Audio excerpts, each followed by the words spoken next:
Apulia हिता जो असे जागता धन्य माता पिता तयाचिया कुळी कन्या पुत्र होती जे सात्विक तयाचा हरिक वाटे देवा गीता भागवत करीती श्रवण अखंड चिंतन विठोबाचे कुळी कन्या पुत्र होती जे सात्विक तयाचा हरिक वाटे देवा तुका म्हणे मज घडू त्यांची सेवा तुका म्हणे मज घडू त्यांची सेवा तरी माझ्या दैवा पारणा ही कुळी कन्या पुत्र होती जे सात्विक तयाचा हरिक वाटे देवा महायोग पीठे तटे भीमरथ्या वरम पुंडली काय दातु मुनींद्रैः समागत्य दिष्टन्तमानंद कंदम परब्रह्मलिंगम भजे पांडुरंगम पांडुरंगा गुरु प्रथम चरण संताची त्यांच्या कृपादाने कथेचा विस्तारो बाबाजी सद्गुरुदास तुका जयांचे केली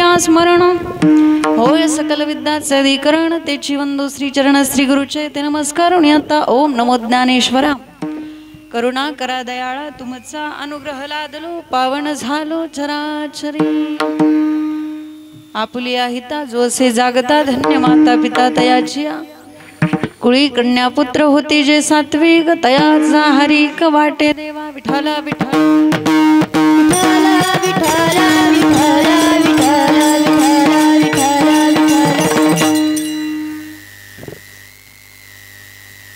प्रस्तुत प्राप्त प्रसंगी पहिल्यासारखा आवाज करा। आज या ठिकाणी कीर्तन रूपी सेवेकरता घेतलेला अभंग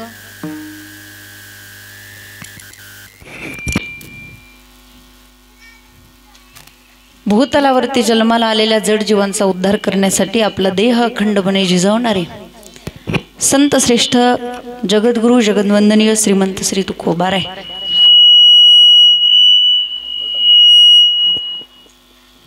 यांचा उत्कृष्ट असा 4 चरणाचा सर्वांच्या परिचयाचा अभंग आज या ठिकाणी सेवेकरता निवडलेला आहे। अभंगावरती बोलण्यापूर्वी अल्पसा परिहार देणं गरजेचे आहे। आज या ठिकाणी ज्या निमित्ताने आपण सर्वजण उपस्थित झालेला आहात निमित्त सर्वांना माहिती आज या ठिकाणी कैलासवासी सौभाग्यवती शारदा मोहन वीरकर या मातेच्या प्रथम वर्ष श्राद्धाच्या निमित्ताने आजची ही कीर्तन रूपी सेवा या ठिकाणी या परिवाराने आयोजित केलेली आहे आणि खूप सुंदर अशा पद्धतीने आज या ठिकाणी आपण सर्वांनी मिळून हा कार्यक्रम करत आहात। आपल्या परिवारामध्ये असणारे सर्वच त्यांचे मुलं असतील मुली असतील त्यांच्या सुना नातवंड त्यांचे भाचा भाजी यांच्या सगळ्यांच्या आयोजनातून आजचा हा कार्यक्रम आहे। तर त्यांची मुलांची नावं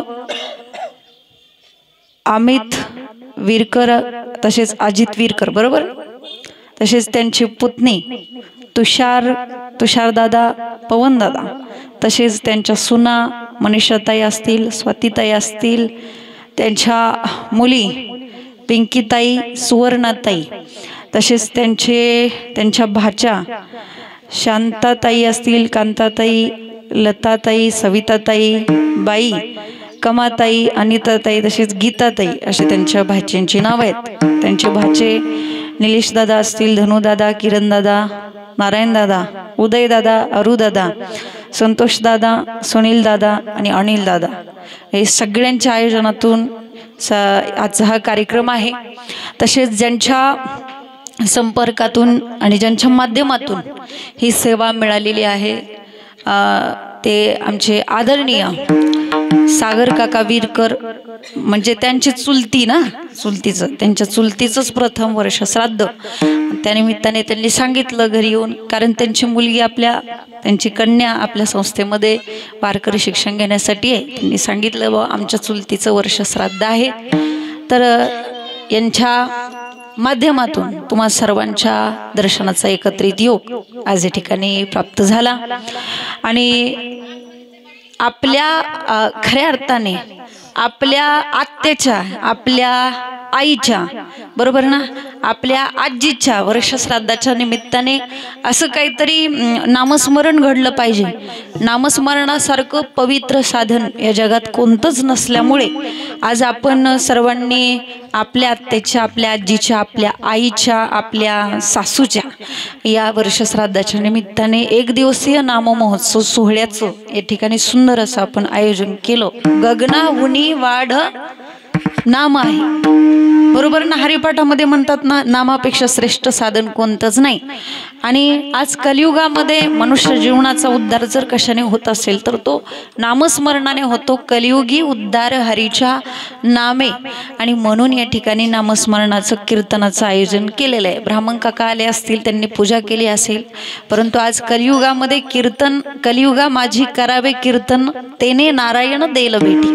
नामस्मरणाने जीवाला सद्गती प्राप्त होत असते। मुखी नाम हाती मोक्ष असा संतांचा दावा असल्यामुळे आज या ठिकाणी नामस्मरणाचं नियोजन आपण केलेलं आहे। आणि आपल्या आईवडिलांसाठी किंवा आपल्या घरातल्या एखाद्या रक्तासाठी आपण जेवढं काही कराल तेवढं ते कमीच आहे। कारण आज आपण जर कुणामुळे असेल तर यांच्यामुळे, आज आपला परिवार जर कुणामुळे असेल तर तुमच्या आईमुळे आहे, तुमच्या आत्यांमुळे आहे। आणि म्हणून आज त्यांचे उपकार आपल्याला कधीच फेडता येत नाही। अगदी त्या आईच्या चरणावरती मस्तक ठेवून आपण आपला प्राण जरी सोडला तरी ते उपकार कधी फेडता येत नाहीत। काय द्यावे त्याशी व्हावे उतराई, ठेवी तो हा पायी जीव थोडा, जीव सुद्धा थोडा आहे त्यांच्यासाठी। म्हणून आज हे कीर्तन वर्षश्राद्धाच्या निमित्ताने पूजा हा त्या मायबापाच्या उपकारातून उतराई होण्यासाठी केलेला एक छोटासा प्रयत्न आहे, केलेला एक अंशतः प्रयत्न। वर्षश्राद्ध म्हणजे काय? तर वर्षश्राद्ध म्हणजे जो विधी आपण वर्षाने करतो आणि जो विधी आपण श्रद्धेने करतो त्याला म्हणायचं वर्षश्राद्ध, बरोबर? वर्षश्राद्ध म्हणजे काय कळालं तुम्हाला? जो विधी आपण वर्षाने करतो, जो विधी आपण श्रद्धेने करतो त्याला म्हणायचं वर्षश्राद्ध। आणि म्हणून आपण सर्वजण या ठिकाणी एक श्रद्धायुक्त अंतःकरणाने उपस्थित झालेला आहेत। वर्षश्राद्ध का करायचं? आता वर्षश्राद्ध म्हणजे काय तुम्हाला समजलं, ओके? पण वर्षश्राद्ध का करायचं हे पण आपल्याला समजलं पाहिजे ना। आपण ज्याच्यासाठी इथं आलोय ते कारण आपल्याला समजलं पाहिजे। तर वर्षश्राद्ध आपण का करायचं मी तुम्हाला सांगेल। गरुड पुराणामध्ये असं वर्णन आहे की ज्यावेळेस माणसाच्या देहातून प्राण जातो त्यावेळेस तो जीव घरामध्ये 3 दिवस राहतो। किती? 3 दिवस। 3 दिवसानंतर आपण त्याला त्रिपिंडीदान करून बाहेर काढलं जातं, त्याला आपण सावडणं असं म्हणतो। त्यानंतर तो जीवात्मा या पंचक्रोशीमध्ये फिरत असतो। धुरकट कलरचा असा आत्मा असतो, असा गोल धुरकटशा कलरचा, आणि ह्या पंचक्रोशीमध्ये तो फिरत असतो 7 दिवस। 7 दिवसामध्ये तो आपल्या नातेवाईकांच्या घरी पण जाऊन येतो, नातेवाईकांच्या भेटीगाठी घेऊन येतो। 7 आणि 3 किती झाले? 10। मग 10व्या दिवशी आपण काय करतो? दशक्रिया विधी करतो, ज्याला आपण 10वा असं म्हणतो। दशक्रिया विधी आपण करतो। मग त्यानंतर तो जीवात्मा 7 दिवसांनी घरी जेव्हा येतो, घरी आल्यानंतर त्याला घरामध्ये प्रवेश मिळत नाही, म्हणून घराच्या भोवती 3 दिवस फेऱ्या मारतो। किती? 3 दिवस। 10 आणि 3 किती झाले? 13। मग 13व्या दिवशी आपण 13वा करतो, आणि मग 13व्या दिवशी या जीवाच्या मार्गक्रमणाला सुरुवात होत असते।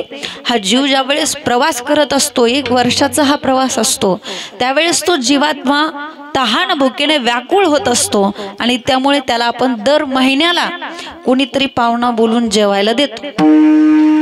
पाहुणा बोलून जर महिन्याला त्याच तिथीला आपण जेवण दिलं तरी ते त्याच्यापर्यंत, त्या जीवात्म्यापर्यंत पोहोचत असतं। हा 12 महिन्याचा प्रवास, आणि 12 महिने पूर्ण झाल्यानंतर तो जीवात्मा भगवंताच्या दरबारामध्ये जाऊन पोहोचतो, आणि भगवंताला हात जोडून एकच विनंती करतो की ज्या माझ्या घरच्या लोकांनी, माझ्या भाच्यांनी, माझ्या भाचींनी, माझ्या मुलांनी, माझ्या सुनांनी, माझ्या नातवंडांनी जे काय माझ्यासाठी आतापर्यंत दर महिन्याला मला इथपर्यंत येण्यासाठी, प्रवास करण्यासाठी मला मदत केली ना, त्यांची मला सगळ्यांची एकदा भेट घ्यायची।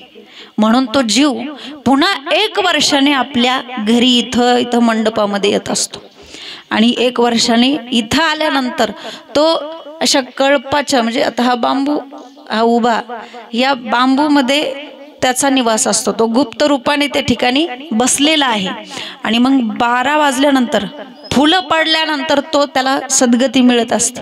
आपण काय म्हणतो की माणसाचा जीव गेल्यानंतर ते रांगोळी वगैरे काढतात, पावलं उमटली की आपण म्हणतो ते त्याच्या जन्माला गेलं.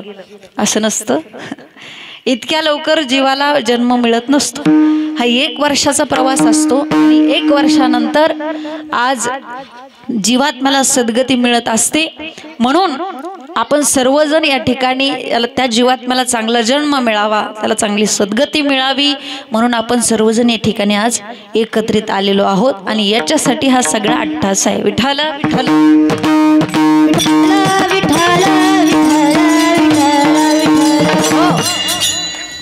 आणि या ठिकाणी खऱ्या अर्थाने आपण त्या निमित्ताने आलेलो आहोत.